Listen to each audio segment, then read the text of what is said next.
Hello guys, আসসালামু আলাইকুম। সবাই কেমন আছেন? আশা করি সবাই ভালো আছেন।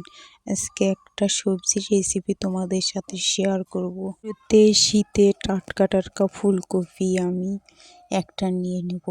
ফুলকপি দিলে অনেক মজা হয়। 3টা বেগুন দিয়ে দেব, শীতে টাটকা টাটকা। 4টা গাজর দিয়ে দেব। কত সুন্দর সুন্দর শীতের গাজর, অনেক সুন্দর। তো আমি পরিমাণ মতন এখন আলু কেটে নেব। তো এই যে 9 আলু আমি এই সাইজ করে কেটে নিয়েছি। এই সাইজ করে কেটে দিলে অনেক মজা হয়। পরিমাণ মতন আমি বেগুন দিয়ে দিলাম। বেগুন এই সাইজ করে কেটে নিলাম। তারপরে এই যে গাজর এই সাইজ করে আমি কেটে নিয়েছি। ফুলকপিটাও আমি এই সাইজ করে কেটে নিয়েছি। তো আমি সব কিছু দিয়ে রেডি করে রেখে দিয়েছিলাম।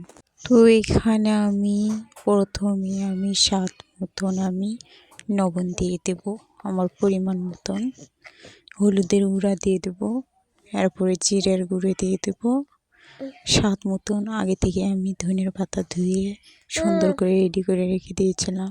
ধনের পাতা আমি একটু পছন্দ করি, এই জন্য বেশি দিয়ে দিলাম। এই যে আমি চাটনিটা ভিজিয়ে রেখে দিয়েছি। তো এখানে আমি কড়াইতে মরিচ, পেঁয়াজ, আদা করে ভেজে নিয়ে এর ভিতরে দিয়ে দেবো জিরে। তো সুন্দর করে ভেজে নেওয়া হয়ে গেলে সবজিটি এর ভিতরে ছেড়ে দিতে হবে।